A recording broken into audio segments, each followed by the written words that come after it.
Yes, this is what it's all about. I love hearing you describe like how it is to be, how it feels to be so fully alive. Because like even in the podcast episode that I just recorded with Pat, he asked some specifics about like how to get to a place of noticing and if it was just something I came here with or what. And I was like, like I don't know if I'm the person. I would need help trying to figure out like how to get somewhere. I'm not someone who can be like, here are the 3 ways you get to learn how to notice, you know? But having things reflected back to me, like, I never noticed the bird song before, or I never noticed that I could like decide to have a conversation with someone before. These are what all of our conversations on noticing help me realize is like things that I would have found so obvious are really not obvious to many people. So it's really helpful. Okay, I'll tell Ashley you said hi. Bye.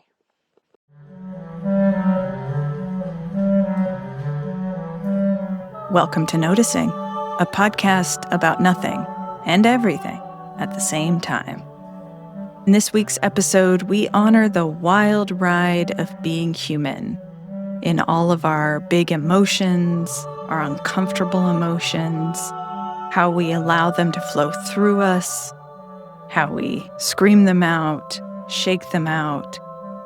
We also talk about the grief that comes with transitions and how, when we can open the aperture on what we're willing to feel, everything washes through. Joy is felt, rage is felt, difficulty and lightness, because you can't have light without the dark. So I hope you enjoy.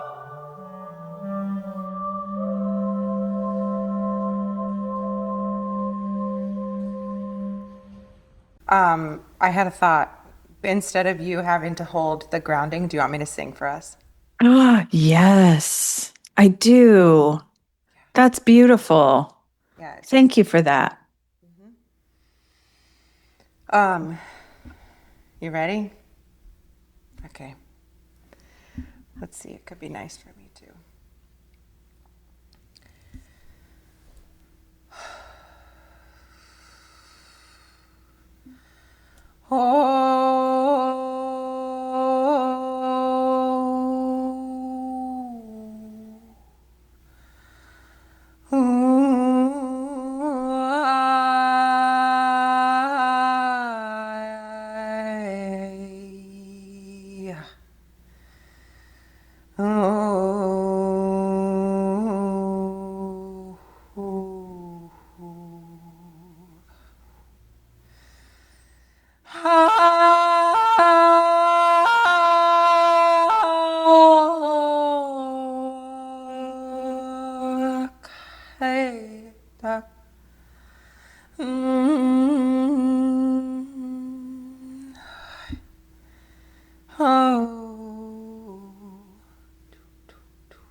Mm. There we go. Thank you. It's nice for me too. Mm. Yeah. I'm really inspired by and excited to witness you, the speed at which you're trusting yourself and just saying, thought, yes, like this just occurred to me and here it comes. There's no delay. And I love it. It's very freeing because I was literally, as we just got on, I was like, huh, this probably makes sense. I'm going to say it. Yeah. Yeah. It just speaks to such a deep trust and an honoring of,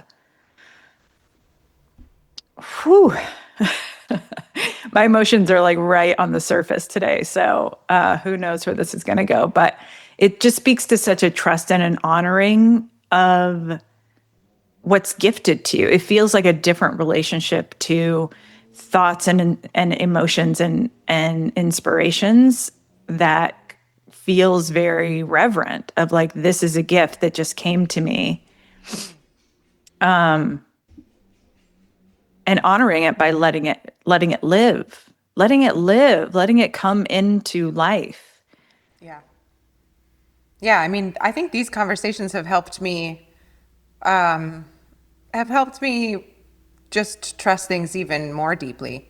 I was Yeah. trusting things pretty deeply already. Yeah. And yeah, these conversations, in addition to facilitating these energy sessions, it's like I just hear myself more clearly. Yeah. In a collaborative way with like whatever wants to come through. It's like I hear Mm. myself and it's myself and it's also not myself. Yeah. It's, like a knock. Knock knock. Yeah. Yeah. I think what strikes me is I recognize how many times in my life I have looked at the thoughts that come into my mind as a problem to be solved. And even in the world of mindfulness and healing, it can be like you have these intrusive thoughts or, you have a busy mind. And it's just such a reframe to look at even the intrusive thoughts as a gift, as something to, be looked at. And sure, there might be work to change your relationship with it. Not every single thought is going to be like, um, yeah, you have to be in relationship with the thoughts to kind of discern where they're coming from. Mhm. But just that shift from like, I'm broken with this busy mind to every thought that comes into your mind is a gift from something, and how can you work with them? And I recognize a lot of intrusive thoughts do not feel like gifts. So I don't know, it's just kind of making me, I feel like witnessing you say yes and honor the thoughts so quickly is making me kind of sit with my relationship to my own thoughts in a different way. Mm. Yeah, I mean, I'm coming at this too as like as a as someone who's expresses thoughts creatively as a teacher. Like my creative impulses have taught me how to listen to the rest of my thoughts more Mm. honestly. And so when I think about what you're saying, I don't really have intrusive thoughts, so I can't really speak to that. But yeah, letting things through, it's like at this point in my life at 40, there are things that I can remember thinking at 20 that I did not allow out. And they're still around. So like clearly they want to come through.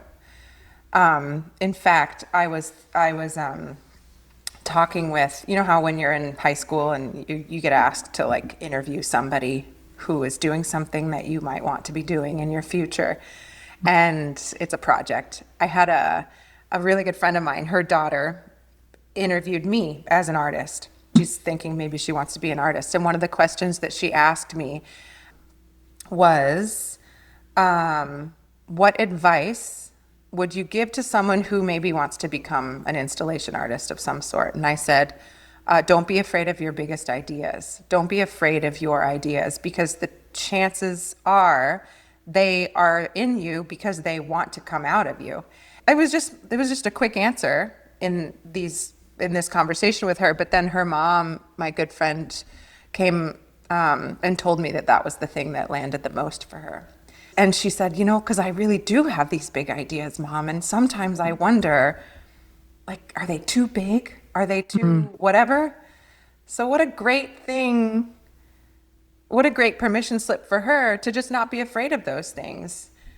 Because Yeah, that's what I'm hearing loud and clear right now for myself is just like those thoughts, they are, they're coming from somewhere. they are. That's what I believe. Where are they coming from? I don't have to know where, but I know it's not from me. And as you're speaking, I'm thinking of these times that we're living in and the challenges we face. We don't need small ideas. We need people's biggest, most audacious ideas. So, what a beautiful permission slip to give everyone. If Yeah. you have a big idea coming through you, can you trust that that's what the world needs? Yeah. Yes. And by being someone who actively shows that trust all the time, I want to be that type of person. I want to be someone who shows people what it looks like to get an idea and trust it.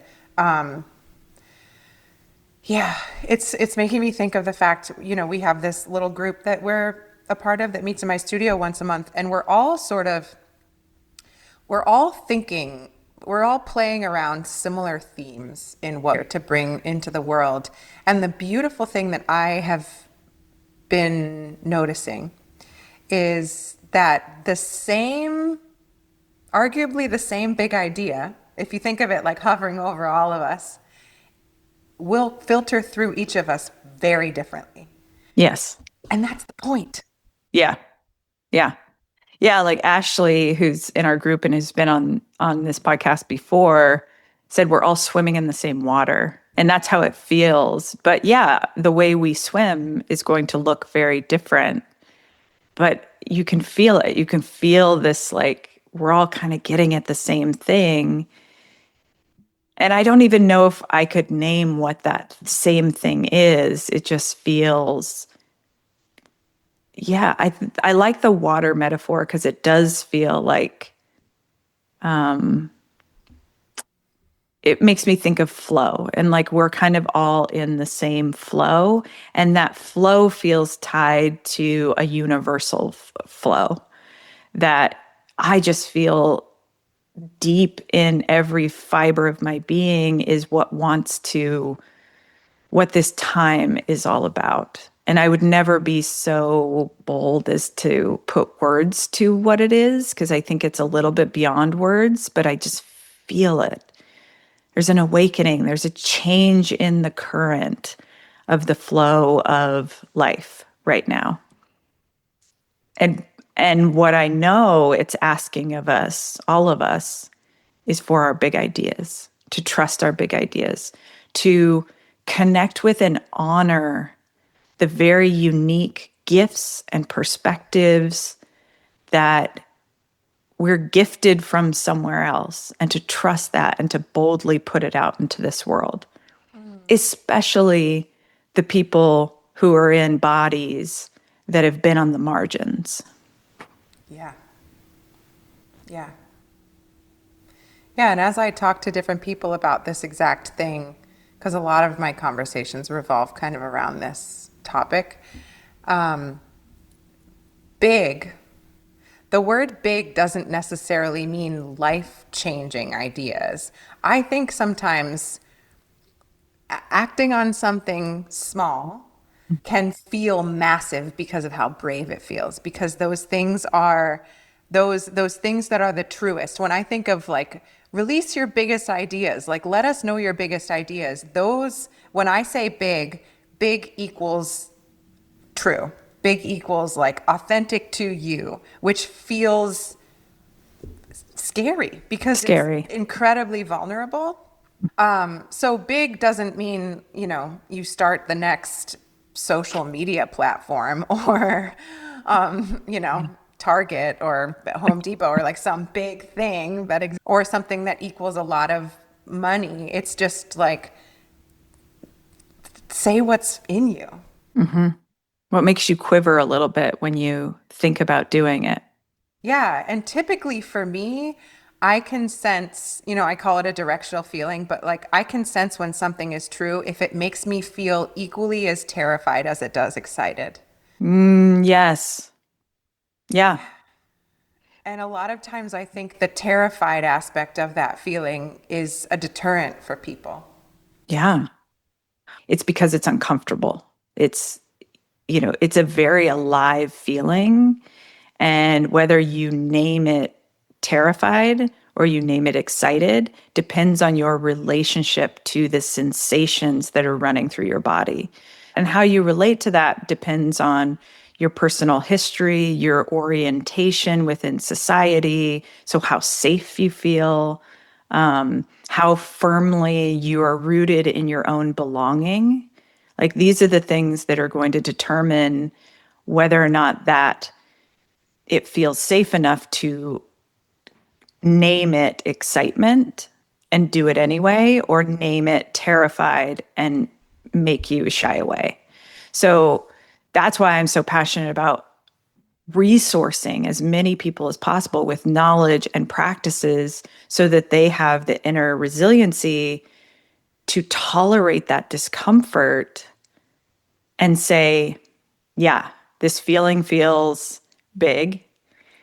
It feels excited, but it also feels terrified, depending on, like, they're waves, right? Like, I'm deep in these waves of fear and excitement right now. And what I'm noticing is it's all down to how I relate to the sensations coming through my body. So one moment I'm sobbing because I'm leaving this place that I love, where I'm comfortable, where I know people, where it's known.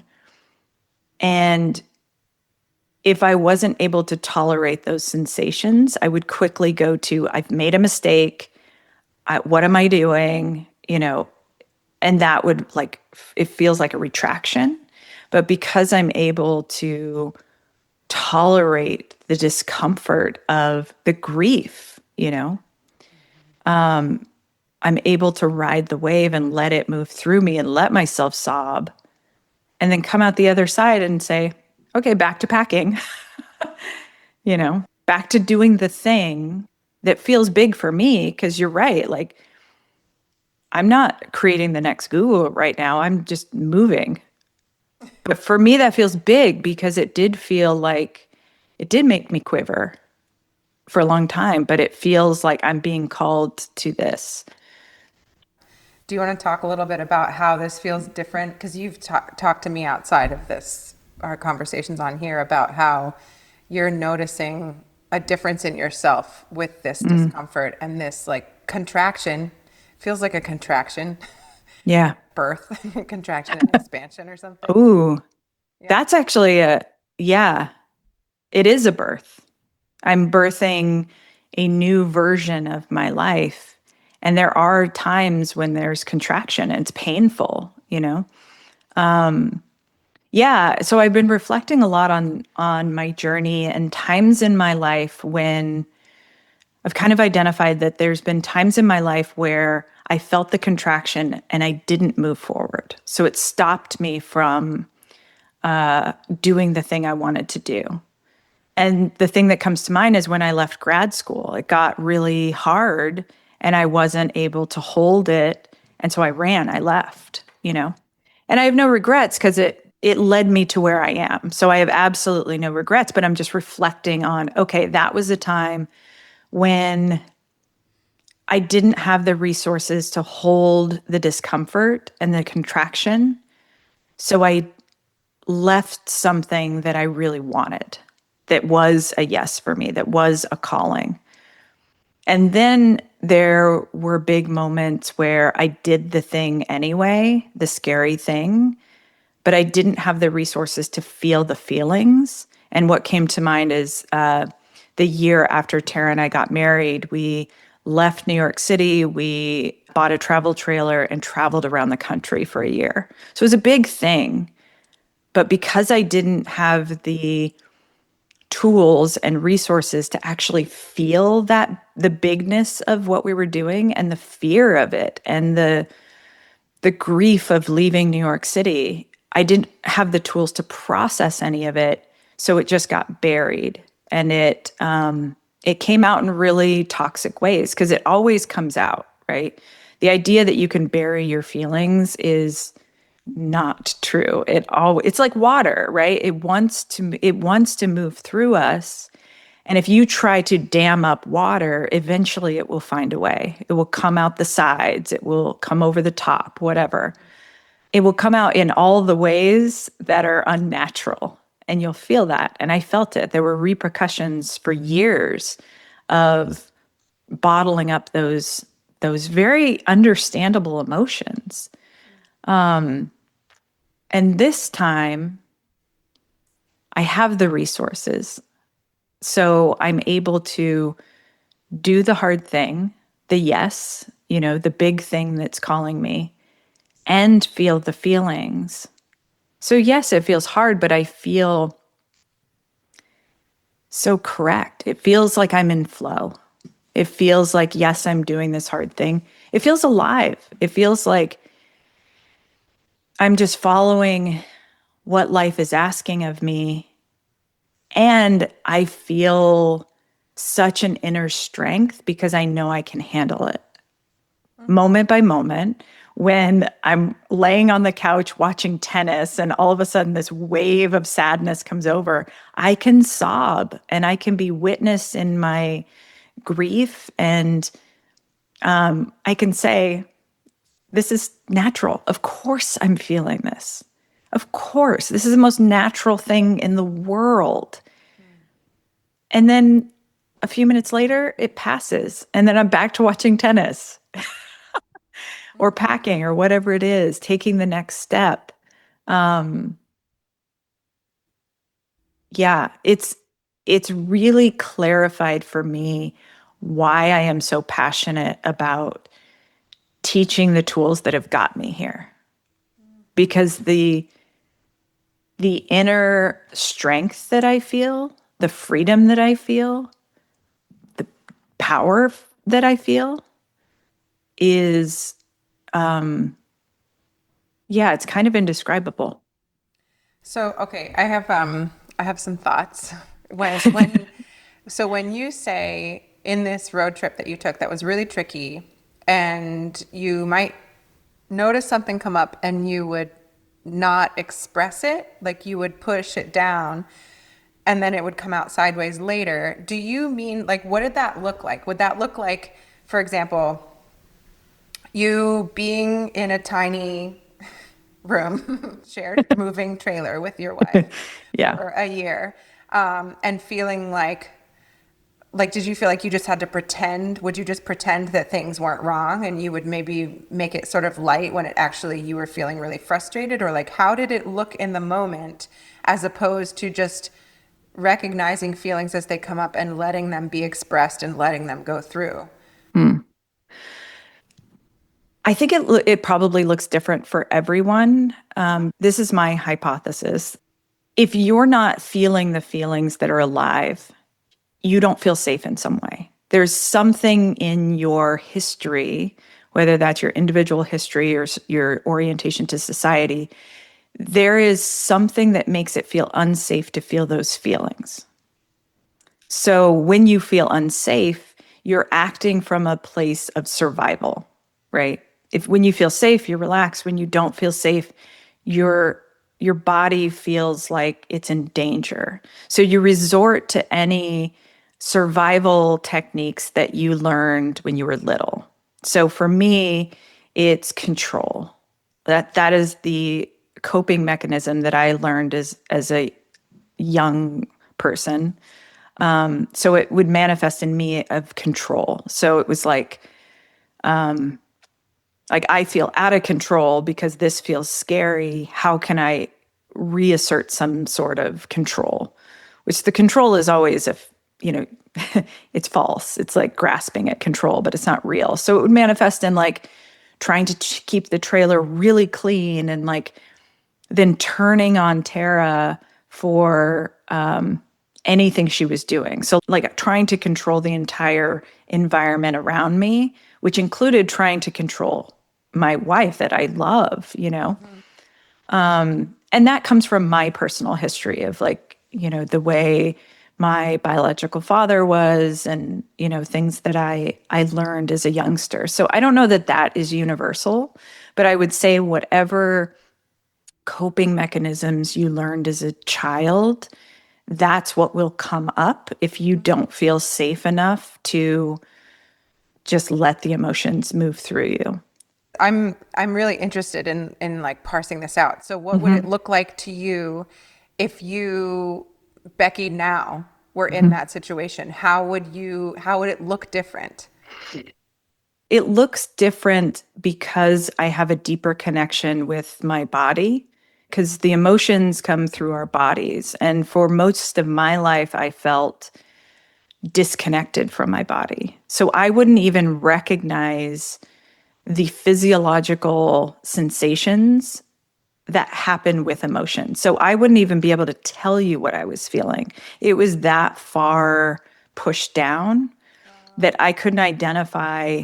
It's not like I was saying, "Oh, hi fear, goodbye fear." It wasn't like that. It was like I didn't even have an awareness that I was feeling fear because I was that disconnected. So now it starts with I'm just in my body more. I've learned how to be in my body. And it was a practice, and it was a slow practice over time.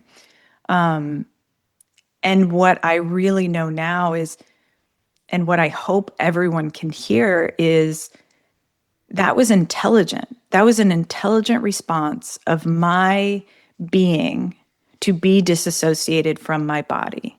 It was a survival tactic.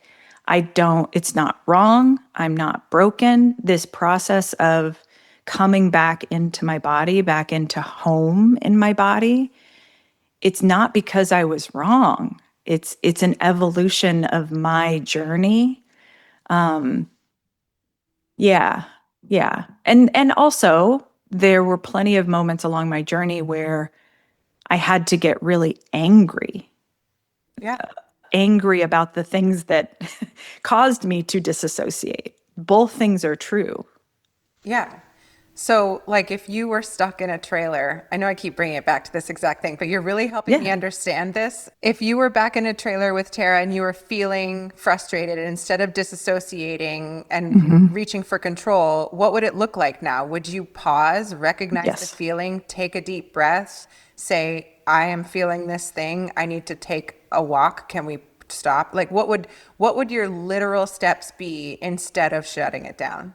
You just named it. Okay.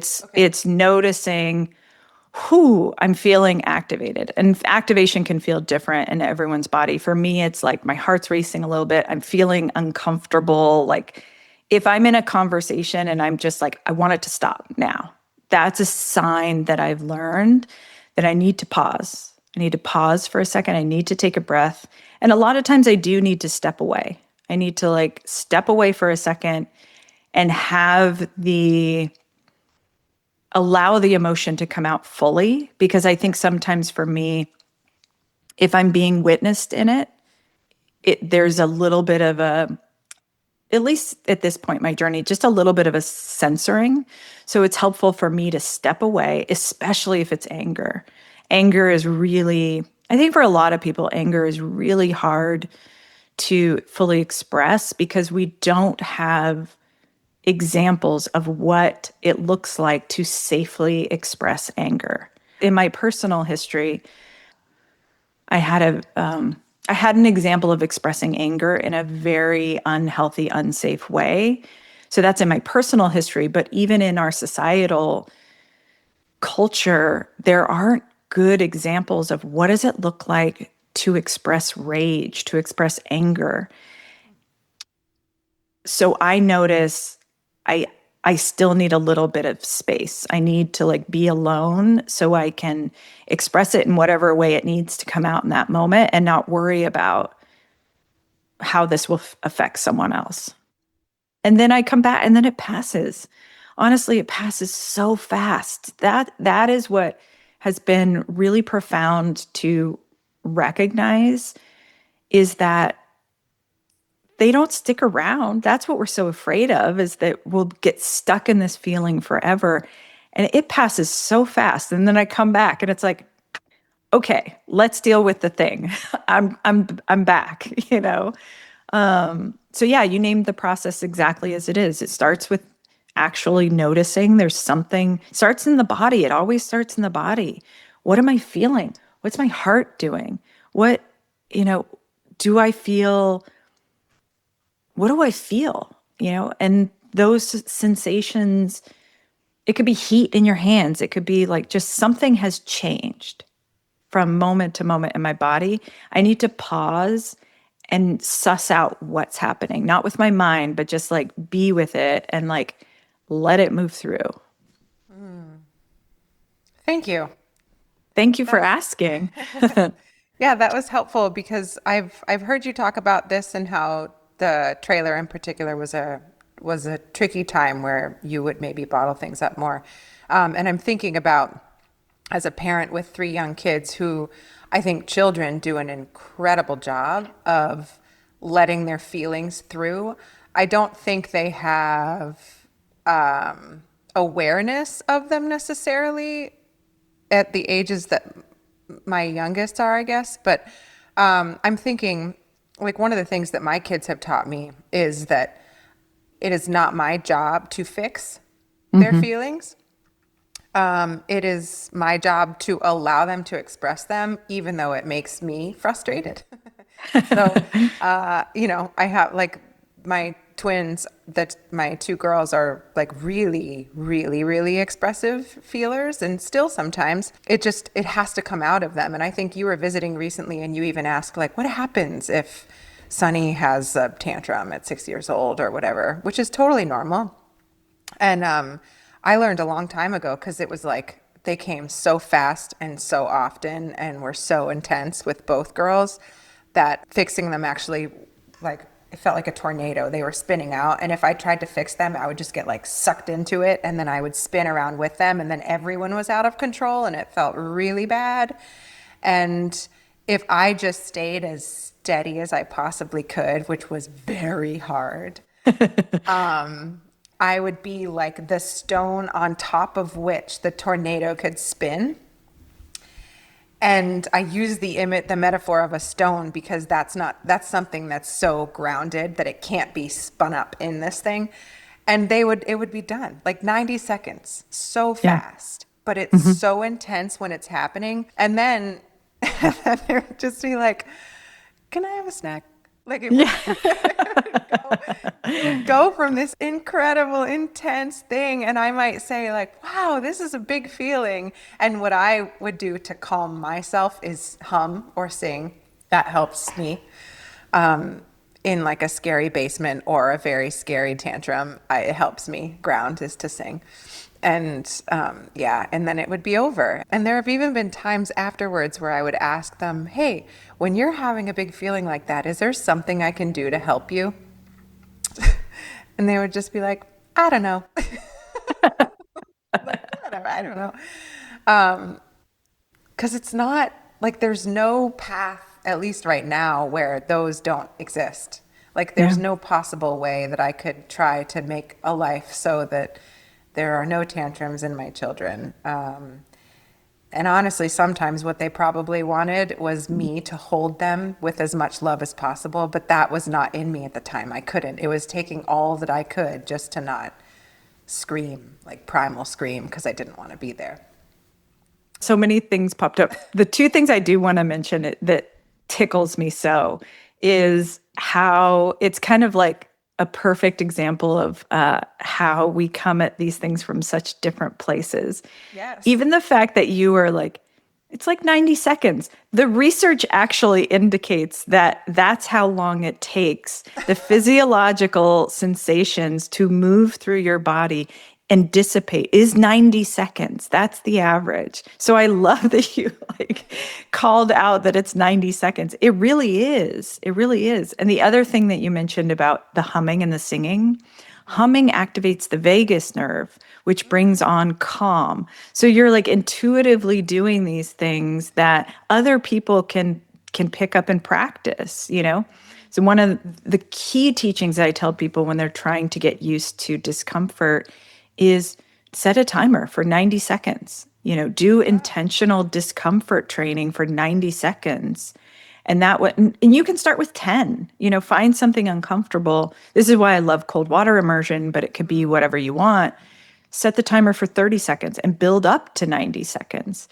Because if you can train your body to sit in that discomfort for 90 seconds, then when the tantrum comes or the big emotion comes, you've done the reps, you've done the work so that you can tolerate it. Because that's all it is like tolerating that discomfort of those 90 seconds so that they can move through, you know? The other thing, uh, the other thing that I wanted to share is, so when I was just there recently, Sunny did have a little tantrum. That's why I asked. And it was like so sweet. She, like, I was the only adult outside. So she like looked to me. I'm sure if you were there, she would have gone to you. But she came over to me and like to tell me what was happening. She was in tears. And it was uncomfortable for me because I don't know what to do. Right. And I was like, I'm just going to rub her back. I have no words. I don't know what to say. I'm just going to sit here and rub her back. And we just sat there. And I did feel like a rock, just like being with her. And it was, I mean, personally, it was a very sweet moment, but it was also a reminder because I could watch her kind of calm down. She still wanted her mom. She still came into you afterwards, but you could feel the actual sensations kind of leaving her body, and it was really cool to witness. And what's also striking me is we grow up and we learn how to be in relationship with those big feelings that we have as a kid. But what makes us think that the big feelings don't happen in adults when they happen in children? You know, that just makes no sense to me. It's like we are conditioned through our life to turn down those emotions. But I'm interested in a world where we don't turn down those emotions, because once you start turning down emotions, there's no dial for rage Yes. and that's separate from the dial for joy and aliveness. There is one dial for emotions. You either turn it way up and let it all in, or you turn it way down and you restrict all of them. Yes. So, like, yeah, let's all feel like, sure, have your tantrum in a safe space by yourself and be your own parent. Don't take it out on people around you when you're an adult. But can you find a safe space where you can have a tantrum? If you really need to let out rage, can you find, they even have rage rooms. Like, is there a rage room in your, although the research is kind of do your own discernment on this, because sometimes they say it's practicing rageful behavior. So I'm not, I will say that I'm not an expert on that, but find a way that you can safely release those feelings instead of turning the dial down. Yeah, really. I think this is a misconception actually that you can choose, but Yeah. you really can't. I mean, as an example, I consider myself a very buoyant and light person, and still throughout the day, all of these feelings are coming through as they're coming through. So, like when my grandmother passed away, when Mimi passed away, it was a very beautiful letting go, but I still had to come in here and lay down and have fits and sobs and full body heaves in order to let that grief out. And then it wasn't with me. And it comes in waves sometimes too. But even to use the twins as an example, I mean, I got two kids who were so far from me. Life does not come easily to them. It comes in fits and storms and really deep, dark depths. And my job is to be with that, which is very hard because I am not that way. And I never had to learn how to do that until I had twins at the same time in COVID with a firefighter husband. And it was just like, oh, excuse me while I scream into a pillow. So I literally Yeah. would have to do that sometimes because Yeah. they would be raging so hard at me and I couldn't, it was like overflowing. And I Hmm. would say, Mom's just gonna go take a deep breath. And then they would be like, you can't. And they would race and like hit my body, which just made me feel even worse. And so then I would have to close the door of a room and keep it closed while they were shaking it open. And I would have to just, just like scream into this pillow until it was out. And it would work until I filled up with the rage again. But it's like very much a bucket metaphor. Hmm. Yeah. Yeah, I was like, man. And now, like when the feeling comes, I mean, I wasn't really bottling it up then either, but it's this like you fill up with joy, you release joy through laughter. You fill up with rage, you release it into a pillow or whatever it is that you do. Cold plunging helped too. Yeah. But isn't it fascinating? Even with cold water, I always tell people if you can get past that 90-second thing, 90 Mm-hmm. seconds. Mm-hmm. It's That's all it incredible. takes. Yeah. Yeah. Yeah. But if you don't know that, you think it'll last forever. It's amazing to me that we have these bodies, we have these brains, and we're not given a manual, Yeah. you know? But that is there's plenty I rage against the moment that we live in now and the society we live in now. And there's plenty that I rage against technology and social media and the internet. And still, we're as close to having a manual for the human body as we ever have been. The information's out there, to learn how to work with the mechanisms of this shell that we inhabit. It's out there. You can find that out, and then you can take that information and practice utilizing it in your life. When now anyone who's listening knows that the sensations of emotions, which are just sensations in our nervous system in our body, will only last for 90 seconds. Any person can play with that in their life and set a timer. Why is this not taught in school? Like, why is this not? I mean, we could go to all the whys, and that would be a very different podcast, but maybe asking the question, if we all start asking that question collectively, why am I not taught this in school? Why are your kids are being taught this in school, which gives me hope for the future. Or maybe the why question isn't as helpful. Maybe it's just an acknowledgement of I wasn't taught this growing Yeah. up. It's not a deficiency. It's just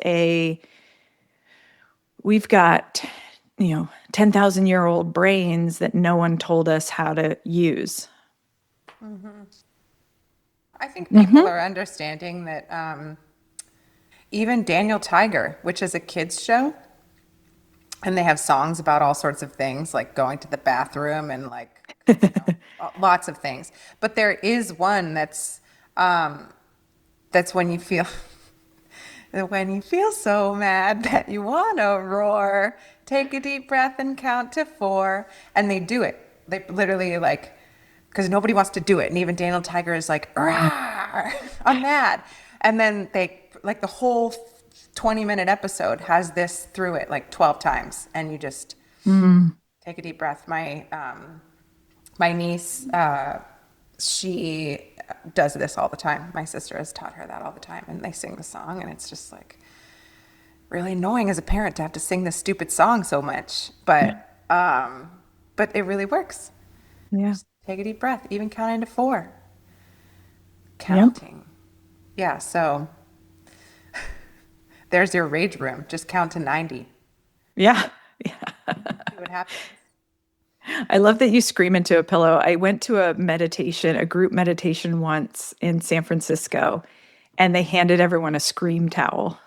And that was Wow. part of the meditation, was screaming into this towel. It's incredible. If people have never tried screaming into a towel as loud as you can, it is so cathartic. It's like really powerful. It really is. And then it also kind of hurts a little bit. It hurts my throat. But I don't know where it came from. No, I didn't read a book or see a reel or anything. I was just like, what can I do right now? The only option left is screaming into a pillow. Because like I didn't want them to feel like it was them that I was screaming at. Exactly. Well, that's what I meant by like it will come out in toxic ways. It will come out the side. It will, if you are a parent, and don't take this as no parent guilt here. You're doing the best you can, but you kids will feel it. It will come out in different ways and they will pick up on it. So if you think that holding it in is like saving anyone, it's not. You got to let it out. No, I tried. And then there was one time where I couldn't take a deep breath in the room and I literally screamed at my kid. Everybody does it. Like nobody's Yeah. perfect. Yeah. I opened the door and was like, I said I needed a deep breath. And I will never forget the face that met me there. And I was just like, whoop, time to scream into a pillow instead. Yeah. Yeah, got to do Yeah. that. Yeah. Everybody meets their maker. But those two beautiful people helped me express the full breadth of my humanity. Still are Yeah. Yeah. helping me do that.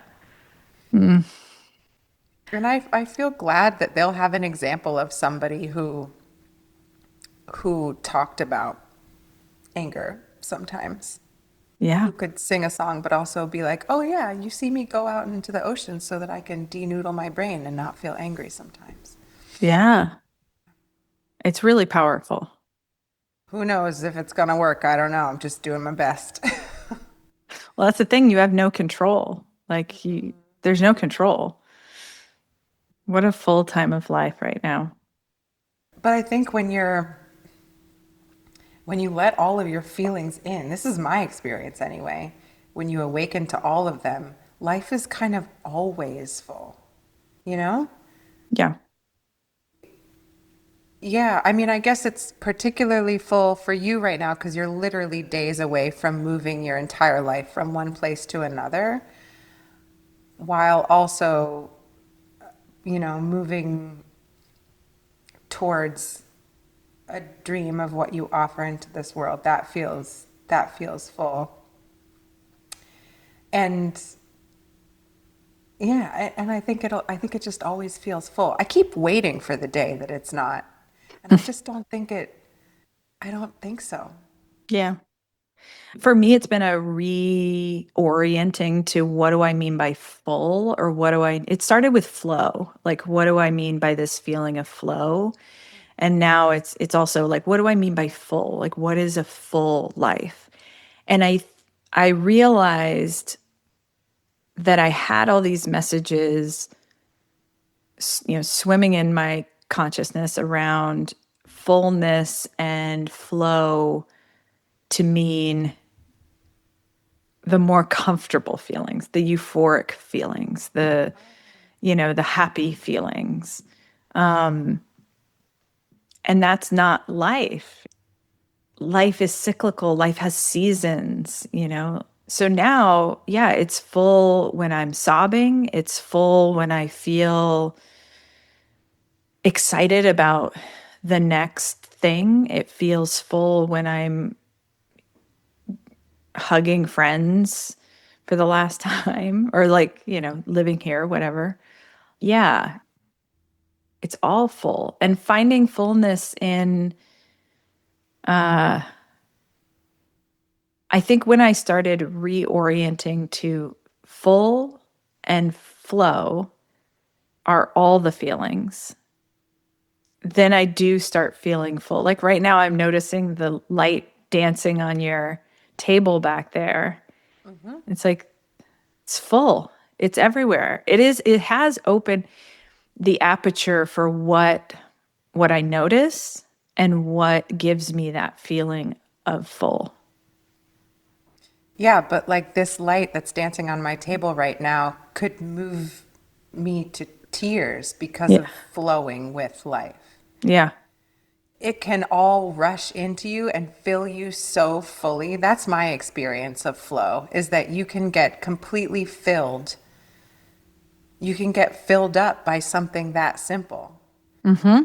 Yeah. And you can get filled up with grief too. It's the Totally. same. When so I was at your house recently, obviously, and I was sitting on your porch, and I think it was after our session with Kate, so I was just so exhausted and just sitting there. And one of the kids' bikes was like laying on its side on the front porch.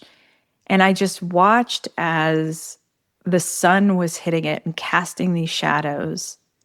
And then the sun would go away and I'd watch the shadows disappear.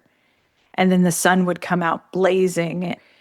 And it was this profound moment of flow of really witnessing and feeling how you need the shadow. Like you're not just noticing light, right? You're noticing the interplay of light and shadow, because without the shadow, the light loses its meaning.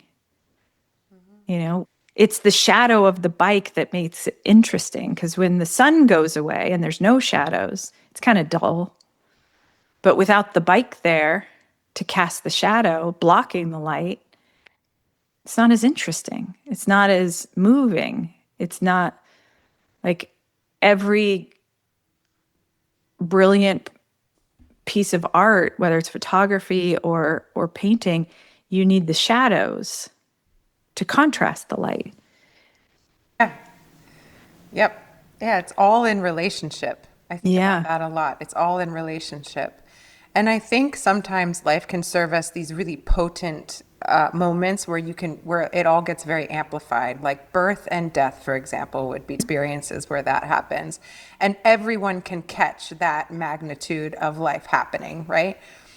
And I think if you're open to it and you are open to allowing that magnitude of life to flow so fully through you in all times, in watching light and dark get cascaded across a bike that's been left on a front porch, um, it's that is that is like, to me, that's such a beautiful way to experience this gift of living, because it's all right in front of you all the time. Like Mhm. my other grandmother passed away last week. So I have now had both of my grandmothers pass in a matter of like 6 months. And my mom, this was my mom's mom who just passed away. And my mom lived with her the last month and took care of her. And she would talk to me. I would call her and she'd tell me kind of what was going on. I got the wonderful chance of going to sleep over one night and just be there and be present. And it felt so similar to the first days of a baby coming home with you, where all of these, you're noticing all of these tiny things that are happening. And she would say, we're just going through these peaks and valleys together. And last night was a real peak, and now I know we're headed into a valley. And the way that she spoke of peaks and valleys was just, I mean, she's so alive. My This is mom. your mom? Yeah. Yeah. She's just so alive. She's so in touch with what is in front of her, and slow time. And yeah, to hear her talk about peaks and valleys, that's something that's going to stick with me, because that really is how it all feels. Yeah. It all feels like that. And yes, that was a very like hot, potent time of life that was amplified. Like it feels like life was just like being projected out of this megaphone. And still that can feel just as full as like your bike moment. Yeah. Yeah. Yeah. It's like we only have been given permission by society to have those full feelings around the beginning and the end. But what about the full life? Like, what a shame if you only open up that aperture in the beginning of lives and the ends of lives. Then what's the point of living? Like you have a whole lifetime in between to feel and to To feel. that's it. That's what we're here for. Whatever you believe happens before or after this life, I can guarantee you're not going to have feelings in a body like you do on this planet in this life. And yet that's what we have that's what we've been told to turn down. You want to look for something that AI cannot take away from you. It's feeling feelings in your body. Yeah. What does it mean to be human? It's not producing shit. It's not even really creativity. Because how do you define creativity? It's feeling in your body. No computer, no machine will ever take that away.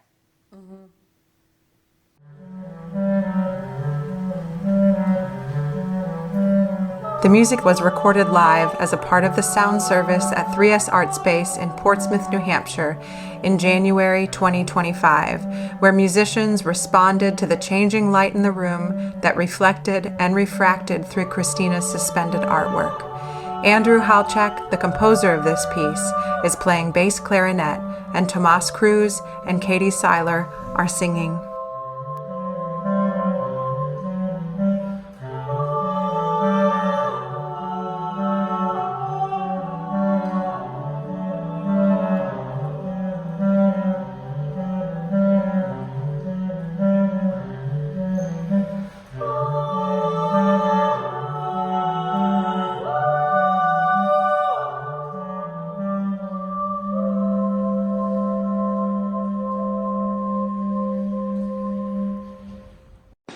Oh, my dear friend, I have never felt this alive in my entire life. I know that for a fact. And it's as simple as I was at the coffee shop and I think it started, I called Spectrum to cancel my internet, and ended up having this lovely conversation with this woman who lives in Florida, chatting about moving to Maine. And just being present and recognizing her humanness and having the presence and slowness to be intentional about what kind of conversations do I want to have, even with everyone, I think of you're bringing the flour to the delivery drivers, and how easy it is to lose the humanity, and how grateful I am to have such full access to that right now. And then walking Jasper, it'd be easy for me to shove him in the car and go because we have plenty of stuff to do, but he really wanted to walk. And then just smelling the fresh cut grass and listening to the birds and having this interaction with this woman who thought Jasper was cute, and slowing down enough to have that conversation, It's really incredible.